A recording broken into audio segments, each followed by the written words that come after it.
So I'm not gonna lie, sitting here in the studio, a brand new studio by myself, staring at a microphone and a pair of headsets that is unoccupied, kind of hurts my feelings a little bit.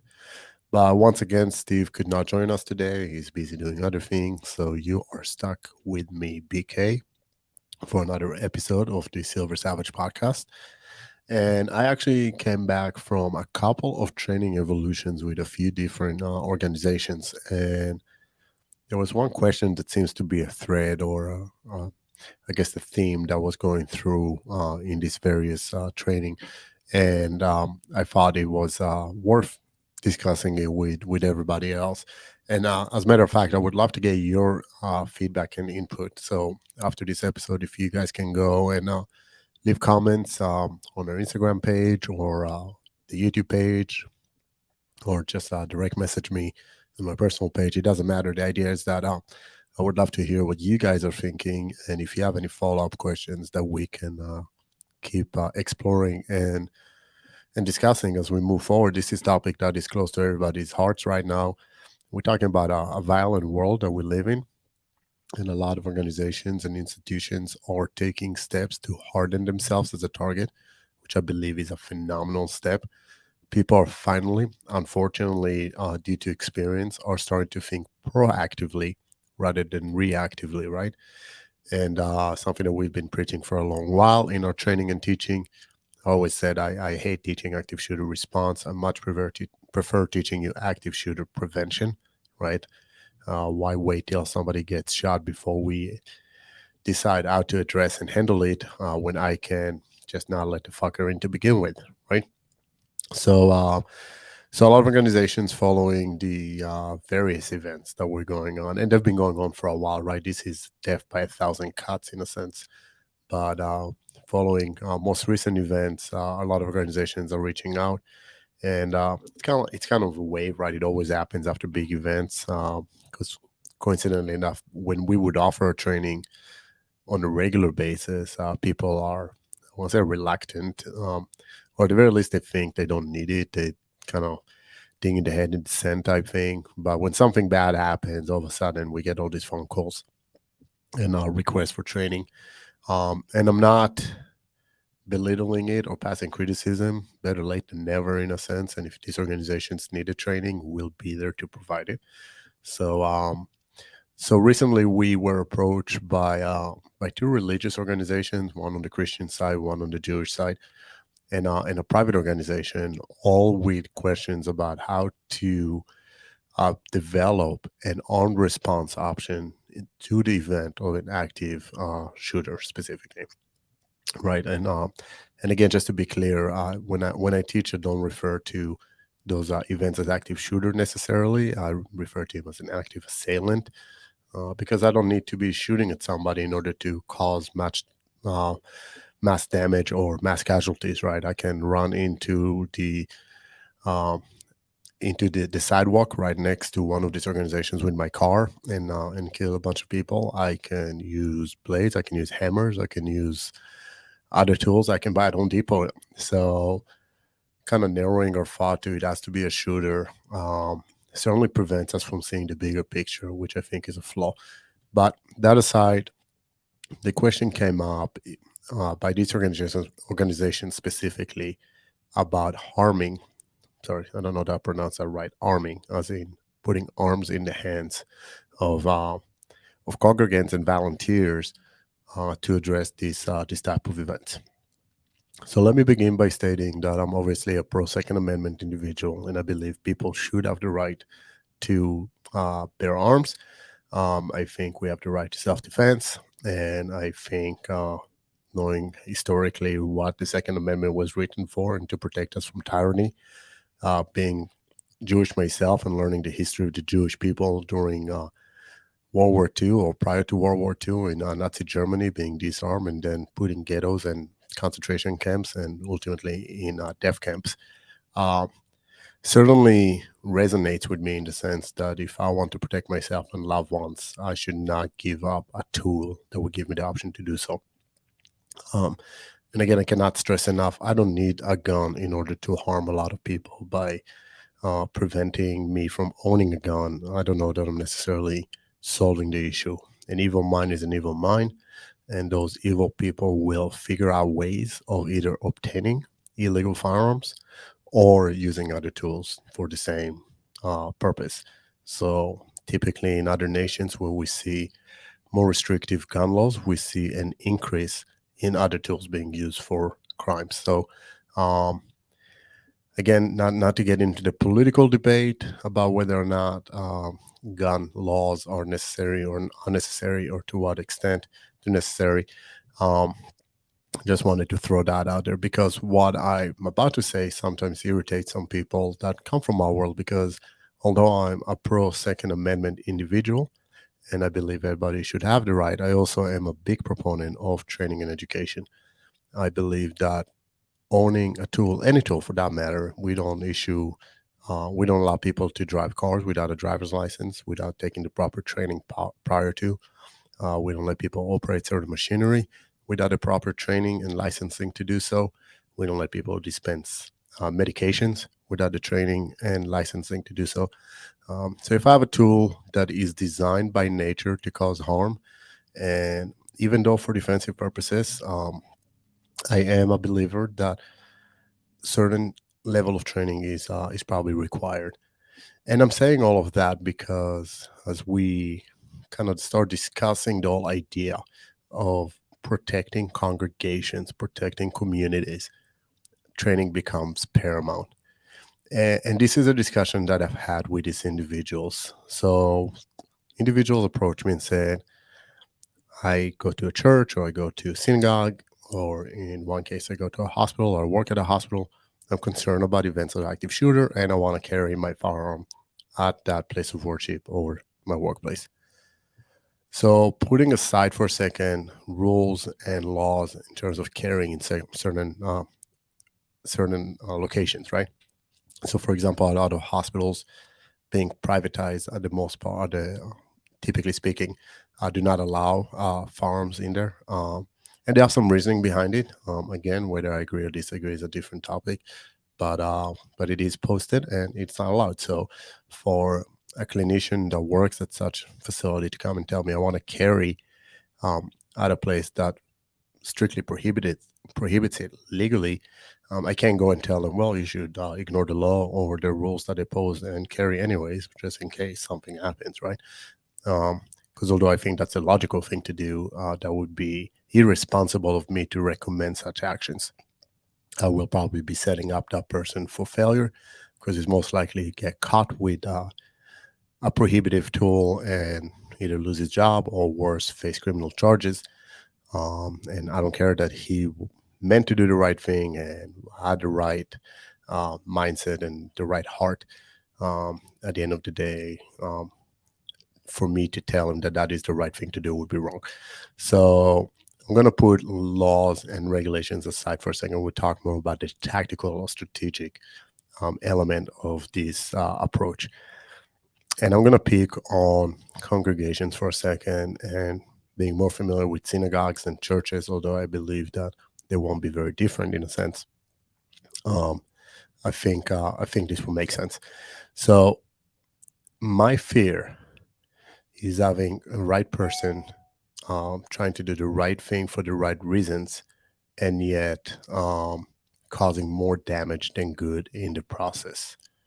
Right. And as I'm talking to you, I'm actually noticing that I am getting emails. So I'm going to put my phone on do not disturb, and hopefully that solves the issue. Um, anyways, I'm afraid of them doing more harm than good. And what I mean by that is most civilians, and again, they may be legally licensed to carry a firearm. They may even have the permission of the leadership of the congregation, being a rabbi or a priest or a board of directors, whatever it is that calls the shots in that organization, right? Um, they may even have their blessing, no pun intended, to do so, to carry a gun there. But that individual's training probably consists of maybe in Maryland a 16-hour class, which is mostly theory with a little bit of drills, and a course of fires that requires them to fire 25 rounds and score 70%, which means that if I hit all my rounds up to 7 yards, I can miss all the ones past it and still pass the test, right? Um, and let's say that individual even went to the range on their own because they are proactive and they understand the responsibility and they shoot at a target, which is static, stationary. Um, they're trying to get that tight little grouping, they work on the fundamentals. That individual, when shit hits a fan, I excuse my French, right? When shit hits a fan, tensions are high, adrenaline is dumping, they are suffering from all of the physiological responses to stress, being auditory exclusion, tunnel vision, hyperventilation, right? The endocrine flush, which means adrenaline endorphins dumping into your bloodstream. They lack fine motor skills. And most importantly, the cognitive functions drop, right? So people cannot make proper decisions under stress, short of being trained for that specific event and that level of stress, right? So if I think about a doctor or surgeon that does very complex surgeries, right? They're trained to overcome the stress that comes with the procedure they're doing. But and to that extent, so there are war fighters out there, right, that are trained to overcome the stress that comes with a gunfight and react appropriately. But the majority of the population does not. So that individual will be sitting on his seat during service, and bad guy comes in with a gun, shots are fired, and this guy's going to try to take a shot under all of those stressful, again, physiological manifestation that's going to happen, and likely will not hit the target, more likely hit the people he's trying to protect, cause more damage than good, and um, put himself in a bad position, not to mention the families that he now ruined. So, so that is one side of the equation. The second side of the equation. So when I spoke to this group, right? So this question came out, and they were like, "Well, you need to, or we need to arm individuals." And the one side said, "No, we can't because they're going to do the wrong thing." The other side said, "Well, people are carrying anyways, so we need to um, somehow manage it to make it work to our advantage rather than be a hindrance." And this is again where what I started with this podcast comes into light, which is training. If a congregation is to allow an armed option, whoever is selected to be part of that armed option, and not everybody should be selected and not everybody should be allowed to carry. And most synagogues and churches that I know of, and I assume it's the same for other religions and sects, um, are privatized. They can call their own rules, right? And even though I may say you shouldn't be carrying unless permitted by the, again, rabbi, priest, board, caddy, whatever.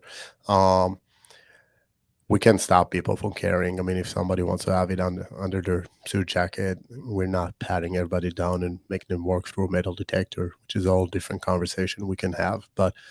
Um, but to some extent, that will, assuming only people carrying in the organization are those approved. So they have to go for a selection process. Those people have to meet a certain standard, a certain bar, a physically, secondly, tactically, and thirdly, maturity or psychologically, right? Um, just because you can hit a target doesn't make you the right person to respond to an event. And just because you have the right mindset doesn't make you the right person to respond to an event, right? We need all of those elements combined. And then once selected, they should go through specific training that teaches them to navigate crowds, close distance to a threat, engage under extreme stress. So doing a lot of stress inoculation type drills, um, talking about identification and how to not induce a blue on blue response where responding law enforcement may engage them. At the end of the day, it's a risk they're taking, right? But the reality is there's ways to mitigate some of it. Um, so that should be part of the training. And there should be ongoing re-qualification and testing to remain on said team, right? So that is my short answer to them. I believe everybody should have the right to carry. I do not believe everybody should be part of a response team or an organized response team to a mass shooting incident, to a big event.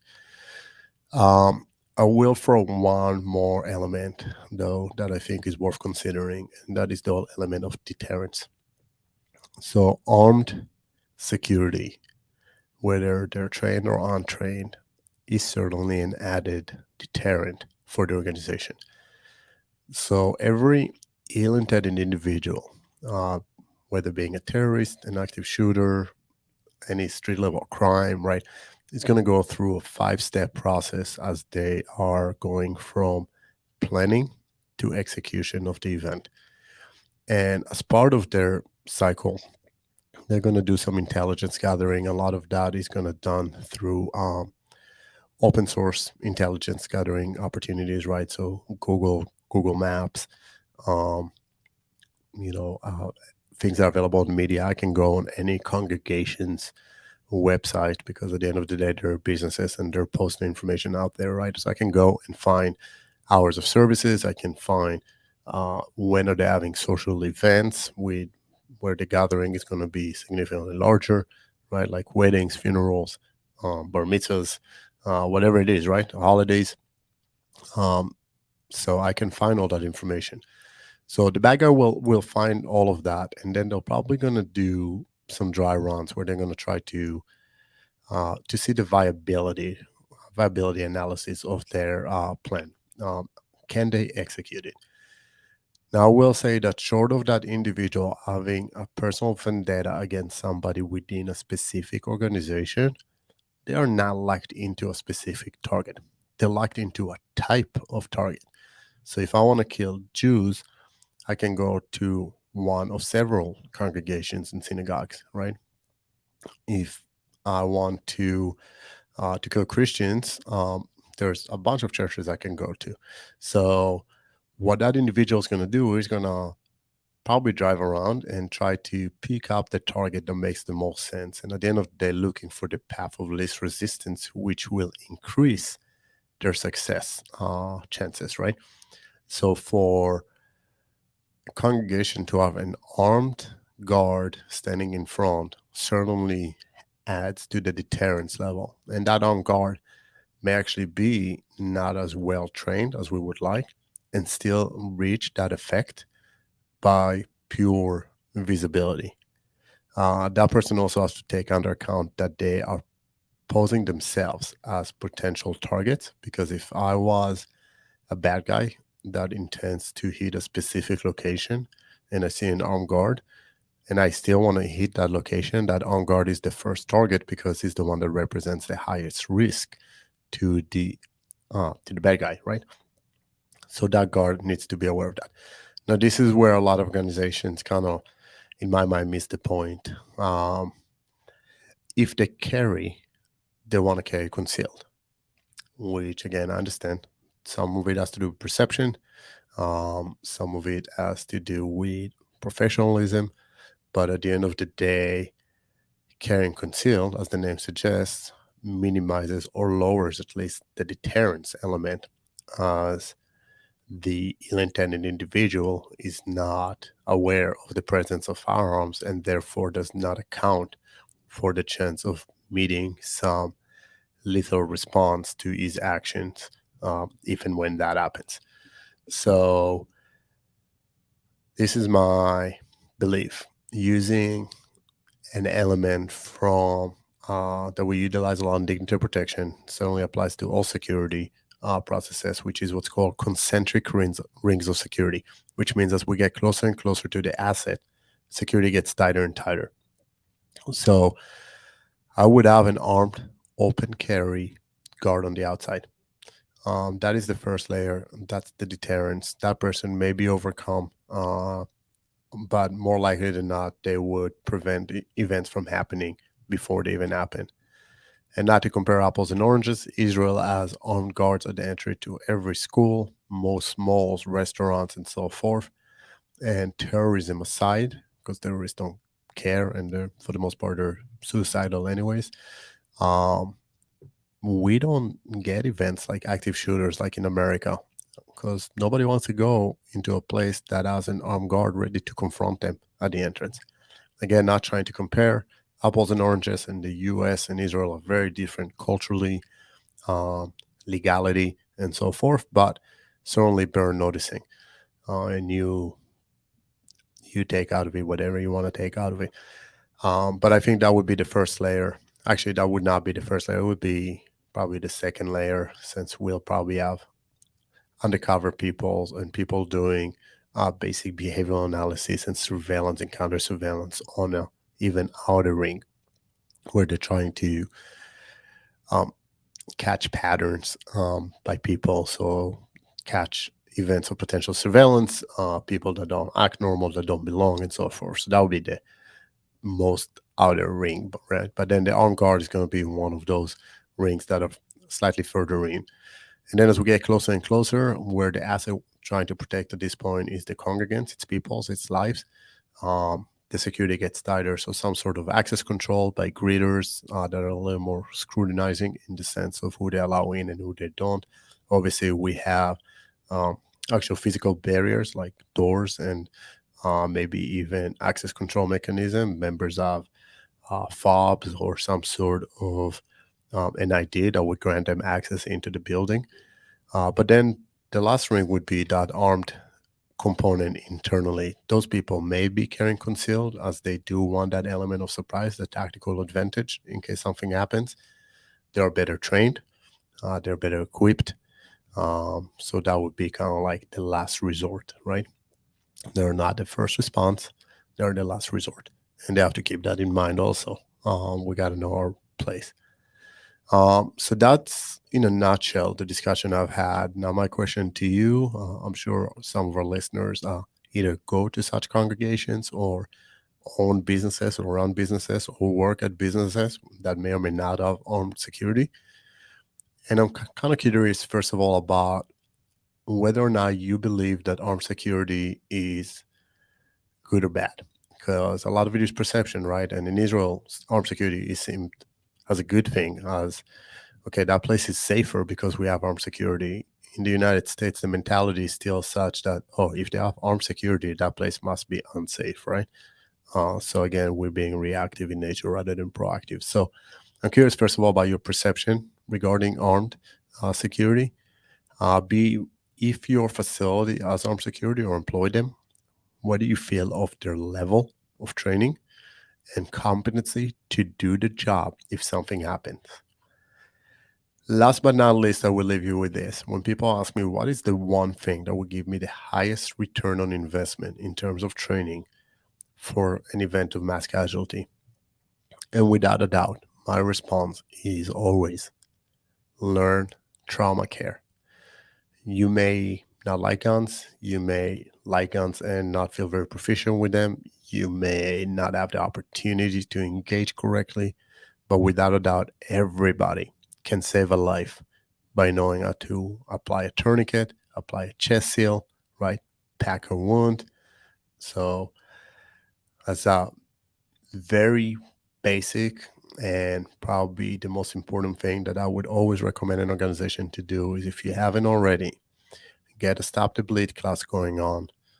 Ideally, get a trauma care class going on, right? So that would be a level above the stop the bleed, right? Learn CPR. Make sure you have trauma kits. Everybody has AEDs right now, but very few facilities have trauma kits. And honestly, I'm more likely to have someone get injured in a car accident, falling and slipping, or an active shooter than have a heart attack. So defibrillators are important. Don't get me wrong. In case of a heart attack, defibrillator is what's going to save you, not the CPR. But get trauma kits as well. Have those located, ideally where the AED is, because everybody knows where those are. Right? Learn how to use the equipment that's in there, and practice that. Just like anything else, you got to practice and you got to maintain your. I'm going to call it qualifications, for lack of a better term, but your ability to execute those skills under stress. So, long discussion. on what I think is important. Um, Again, there is no one answer fits all. If you are considering an armed response, I highly suggest you contact someone that is an expert in the field. Hint, hint. Uh, but get someone to come and do an assessment on your facility, uh, guide you through what the best approach is, what are the different layers and security protocols you can put in place to minimize the risk and enhance survivability. And again, start thinking deterrence. Stop thinking necessarily just response. I hope you find this beneficial. I hope everybody out there stay safe. I hope Steve is going to be here with me next time. And until then, just have a fabulous week, everybody. Take care.